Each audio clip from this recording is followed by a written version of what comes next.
Assalamualaikum warahmatullahi wabarakatuh. Halo sahabat, kali ini saya membawakan cerita yang membuat kalian menangis dan gemas mendengarnya. Sebelum mendengarnya silahkan absen dulu para sahabat dari daerah mana saja, buat yang sudah subscribe semoga rezekinya lancar ya. Langit sore di Jakarta tampak muram saat Alia berdiri di bandara dengan mata yang berkaca-kaca. Tangannya menggenggam paspor erat-erat, seakan benda kecil itu adalah tiket terakhir untuk mengubah nasibnya. Di dalam dadanya, berkecamuk perasaan takut dan harap. Ia meninggalkan rumah kayu sederhana di desanya, meninggalkan ibunya yang renta dan adik-adiknya yang masih sekolah, demi bekerja sebagai tenaga kerja wanita di Arab. Doakan kakak, Bu, Alia akan pulang membawa kebahagiaan, bisiknya sebelum memeluk ibunya erat. Penerbangan panjang membawanya ke dunia yang benar-benar asing. Saat pesawat mendarat di Riyadh, panas gurun langsung menyergap kulitnya. Matanya terbelalak melihat bangunan-bangunan menjulang, mobil-mobil mewah berseliweran, dan orang-orang berpakaian dengan kain putih dan hitam yang anggun. Hatinya berdesir, antara kagum dan gugup. Ia dijemput seorang sopir istana yang langsung membawanya ke tempat kerja barunya, Istana Sultan Khalid Al-Mansur. Istana itu bagaikan mimpi. Pintu gerbangnya terbuat dari emas, halaman luas dihiasi air mancur berukir, dan aroma mawar Damaskus menyeruak dari taman yang tertata sempurna. Namun kemewahan itu tak membuat Alia merasa nyaman. Sebaliknya, ia merasa begitu kecil, seperti setetes air di tengah lautan kemegahan. Kepalanya tertunduk saat kepala pelayan wanita, seorang Arab bermata tajam bernama Madame Fatimah, menyambutnya dengan suara dingin, "Di sini, semua harus sempurna. Kesalahan kecil bisa membuatmu kembali ke negerimu tanpa apa-apa." Hari-hari pertama Alia dipenuhi rasa cemas. Ia bekerja membersihkan ruangan-ruangan raksasa yang dipenuhi kristal, permadani sutra, dan lukisan kuno. Setiap langkahnya harus hati-hati, takut merusak barang berharga. Pelayan lain memandangnya sinis, menganggapnya pendatang yang akan segera gagal. Namun Alia menahan air mata, memilih untuk membuktikan dirinya dengan kerja keras dan kesabaran. Suatu malam, saat ia sedang membersihkan balkon di lantai 3, angin gurun bertiup kencang. Dari sudut mata, ia melihat seorang gadis kecil berlari-lari mendekati pagar balkon yang terbuka. Nalurinya langsung mengambil alih. "Habibi, jangan!" teriak Alia sambil berlari secepat mungkin. Detik berikutnya, ia berhasil meraih tubuh mungil itu tepat sebelum terjatuh ke bawah. Nafasnya terengah, sementara gadis itu memeluknya erat sambil menangis. Teriakan panik terdengar. Beberapa pengawal berlari, dan di belakang mereka, berdiri seorang pria tinggi berjubah putih dengan sorban emas, Sultan Khalid. Matanya yang tajam menatap Alia, bukan dengan marah, tapi dengan tatapan yang tak bisa ia artikan. "Siapa namamu?" tanya Sultan dengan suara dalam yang berwibawa. Jantung Alia berdetak cepat, ia tak tahu bahwa malam itu adalah awal dari takdir yang akan mengubah hidupnya selamanya. Sejak malam penyelamatan itu, istana menjadi berbeda bagi Alia.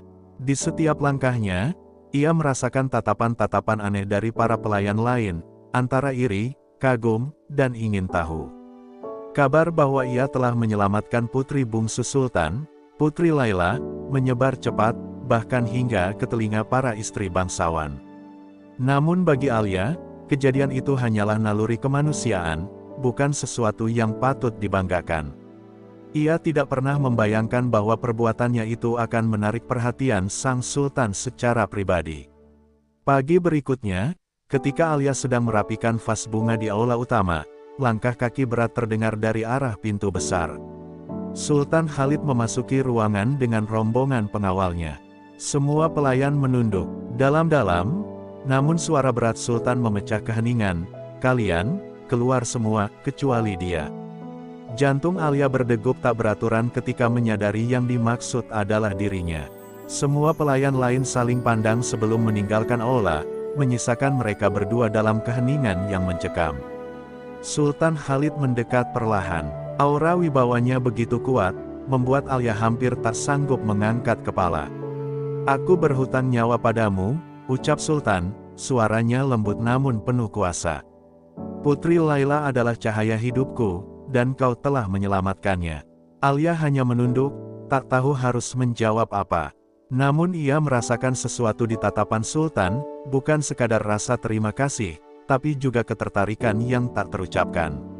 Namun, perhatian Sultan kepada Alia tidak luput dari mata para pengurus istana. Madame Fatimah, yang selama ini memandang Alia dengan dingin, mulai memperlakukan gadis itu dengan sikap yang lebih keras. Ia memberikan pekerjaan lebih berat, mengatur jadwal istirahat yang lebih singkat, seakan ingin menguji ketahanan Alia. Di belakangnya, gosip mulai berhembus, pelayan baru itu telah memikat hati Sultan. Sebagian pelayan membisikkan fitnah, sebagian lagi hanya diam menunggu apa yang akan terjadi. Di malam yang sepi, saat Alia membersihkan ruang baca istana, ia kembali bertemu Sultan yang datang sendirian. Kali ini, Sultan tidak hanya berbicara singkat. Mereka berbincang lama tentang kehidupan, keluarga, dan mimpi. Alia menceritakan desa kecilnya di Indonesia, tentang ibunya yang sakit-sakitan, dan Sultan mendengarkan dengan seksama, sesuatu yang tak pernah Alia bayangkan dari seorang pria bergelar Sultan. Malam itu, benih sebuah hubungan tak biasa mulai tumbuh di antara mereka, tanpa disadari oleh keduanya. Sejak percakapan panjang di ruang baca itu, hubungan antara Sultan Khalid dan Alia kian dekat. Meski keduanya tidak pernah bersentuhan atau melampaui batas, aura kebersamaan mereka tidak bisa disembunyikan dari mata-mata istana. Beberapa kali, Sultan memanggil Alia untuk mengantarkan teh atau bunga ke ruang kerjanya, padahal tugas itu biasanya diberikan kepada pelayan senior. Kabar ini cepat menyebar, dan di sudut-sudut istana, bisikan-bisikan bernada sinis mulai terdengar. Madame Fatimah menjadi salah satu yang paling geram. Ia telah mengabdi bertahun-tahun kepada keluarga Sultan dan merasa seorang gadis desa tak pantas mendapat perhatian sebesar itu. Suatu malam, ia memanggil Alia ke dapur istana dengan alasan membicarakan pekerjaan. Namun begitu mereka hanya berdua, nada suaranya berubah tajam. "Jangan kira kau bisa menipu semua orang di sini, gadis kecil. Banyak yang menginginkan posisimu, dan mereka tak akan segan menyingkirkanmu." Kata-kata itu menancap di hati Alia, menimbulkan rasa takut yang sulit ia enyahkan. Konflik semakin memanas ketika salah satu istri Sultan dari kalangan bangsawan, Ratu Samira, mendengar kabar kedekatan itu. Ratu Samira terkenal cantik, berwibawa, namun memiliki ambisi besar mempertahankan pengaruhnya di istana. Ia memanggil Sultan Khalid dan dengan nada manis yang menyembunyikan bara api, berkata, "Hamba mendengar ada pelayan yang begitu istimewa di mata Baginda, apakah aku harus merasa cemburu?" Sultan hanya tersenyum tipis, tak memberikan jawaban jelas, yang justru membuat Ratu Samira semakin curiga dan marah. Di tengah badai kecemburuan itu, Alia tetap bekerja seperti biasa, mencoba mengabaikan tatapan sinis dan bisikan fitnah. Namun hatinya mulai goyah. Ia bertanya pada dirinya sendiri, apakah semua ini layak? Apakah ia harus tetap bertahan demi membantu keluarganya, atau pergi sebelum semuanya berakhir buruk? Tetapi setiap kali ia bertemu mata Sultan, ada kekuatan aneh yang membuatnya ingin tetap di sana. Suatu malam, ketika Alia hendak kembali ke kamarnya, ia dicegat oleh dua pengawal di koridor gelap. Salah satunya menyelipkan sebuah surat ke tangannya sambil berbisik, "Ini dari seseorang yang ingin kau temui di taman belakang." Alia menggenggam surat itu dengan jantung berdebar. Ia tak tahu bahwa pertemuan di taman itu akan menjadi awal dari peristiwa besar yang mengubah segalanya di istana. Dengan langkah ragu, Alia menuju taman belakang istana yang sepi. Cahaya bulan memantul di kolam marmer, membuat suasana terasa misterius. Saat ia tiba di bangku taman, sosok yang menunggunya membuat darahnya berdesir, Ratu Samira. Wajah bangsawan itu tampak indah namun dingin seperti pahatan batu. "Kau pasti tahu mengapa aku memanggilmu," ucapnya dengan suara manis yang menusuk. Alia hanya menunduk, tidak berani menatap langsung. Ratu Samira mendekat, menyelipkan sehelai kertas ke tangan Alia. "Ini tiket kembali ke negerimu, dan sejumlah uang yang cukup untuk membuat keluargamu hidup nyaman. Ambil ini, tinggalkan istana, dan jangan pernah kembali." Nada suaranya terdengar seperti tawaran, tetapi mata Samira memancarkan ancaman. Alia menggenggam tiket itu, hatinya berperang hebat antara marah, takut, dan bingung. Belum sempat ia menjawab, suara langkah kaki berat terdengar. Sultan Khalid muncul dari balik pepohonan, wajahnya gelap menahan emosi. "Samira, apa yang kau lakukan?" Suaranya tegas dan bergetar menahan amarah. Ratu Samira tersenyum tipis, mencoba menutupi niatnya. "Aku hanya ingin menjaga kehormatan istana, Baginda." Tetapi tatapan Sultan tak lagi ramah, ia tahu persis bahwa ini bukan sekadar percakapan biasa. Sultan menatap Alia lekat-lekat, lalu berkata, "Jika ada yang mencoba mengusirmu, itu hanya karena mereka takut. Kau tetap di sini, di bawah perlindunganku." Kalimat itu membuat dada Alia sesak, antara terharu dan khawatir, karena ia tahu keputusan itu akan menambah banyak musuh di sekelilingnya. Ratu Samira menatap mereka berdua dengan sorot mata yang tak bisa disembunyikan, cemburu yang berubah menjadi dendam. Malam itu, Alia kembali ke kamarnya dengan pikiran kalut. Di luar, angin gurun bertiup kencang seakan membawa firasat buruk. Ia tahu, setelah malam ini, hidupnya di istana tidak akan pernah sama lagi, dan badai yang sesungguhnya baru akan dimulai. Keesokan paginya, suasana istana berubah tegang.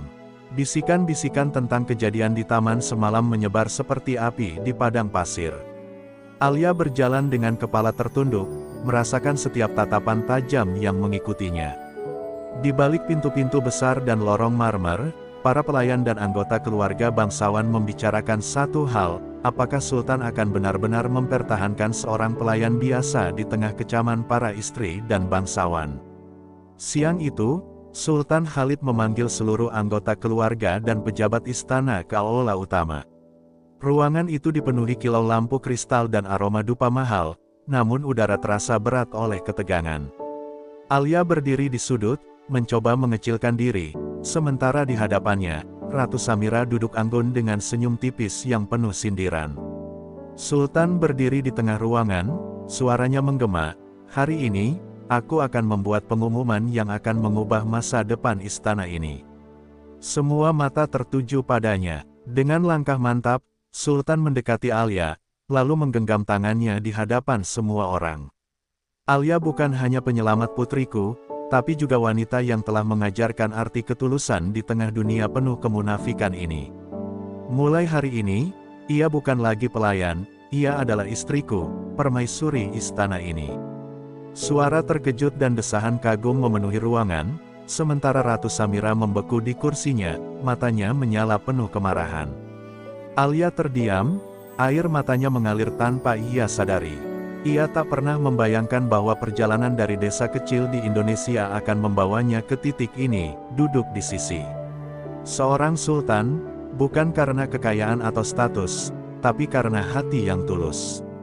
Sultan menatapnya dengan senyum yang jarang ia tunjukkan, lalu berbisik, "Mulai sekarang, tak ada yang bisa mengusirmu, karena kau adalah bagian dari diriku." Pernikahan megah digelar beberapa hari kemudian.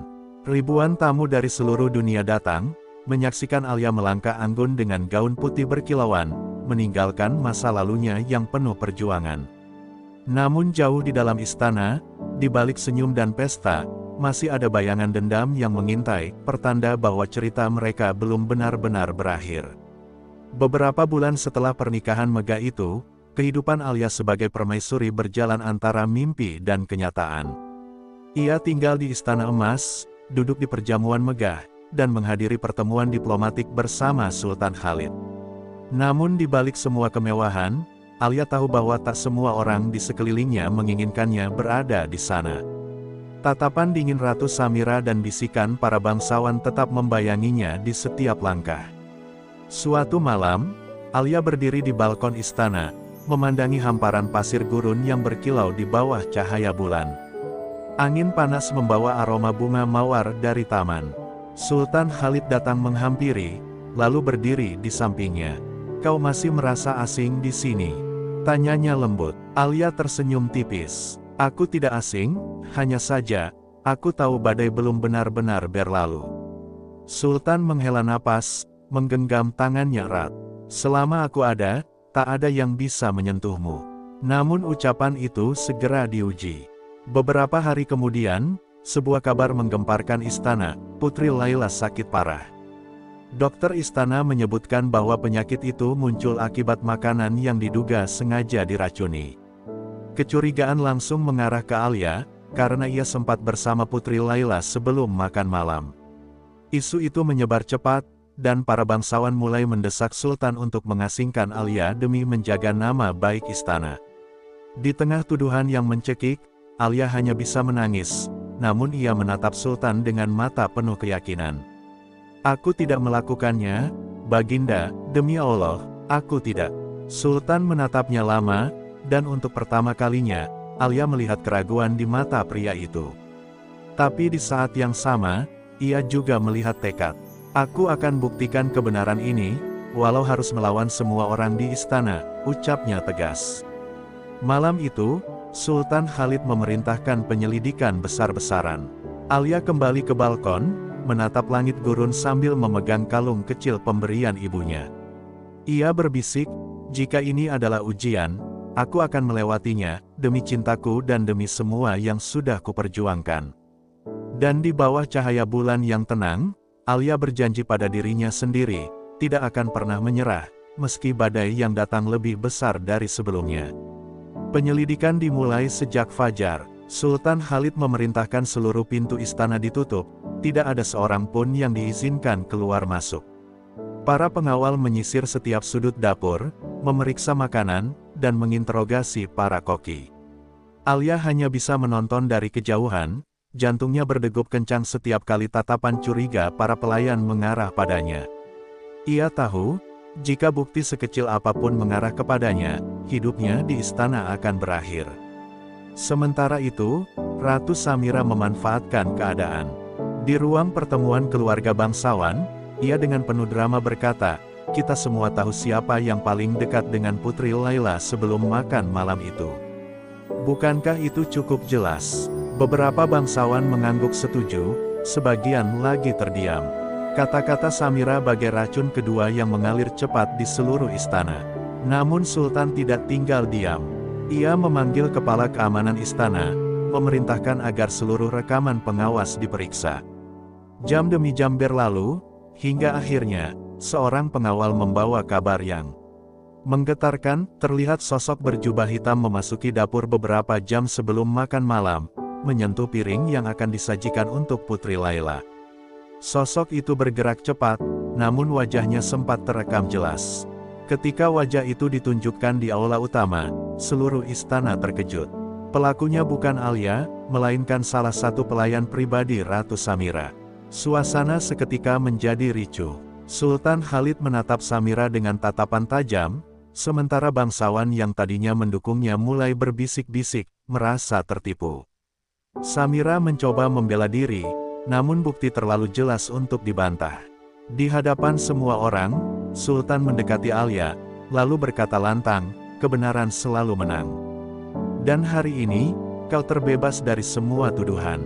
Air mata Alia jatuh, bukan hanya karena lega, tapi juga karena kesadaran bahwa cintanya dengan Sultan harus melewati ujian yang hampir memisahkan mereka selamanya.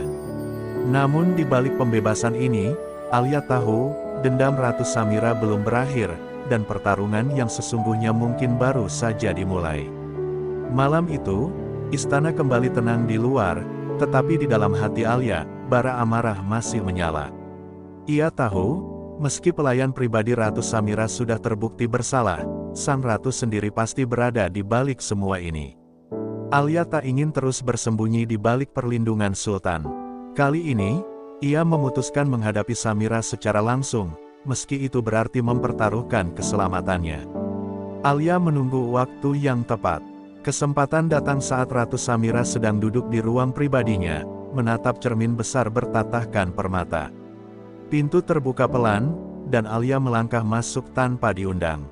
Samira menoleh, alisnya terangkat sinis.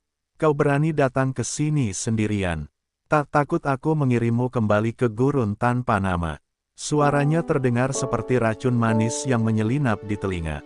Dengan tenang namun penuh keberanian, Alia menjawab, Aku tidak takut, karena aku tahu kebenaran.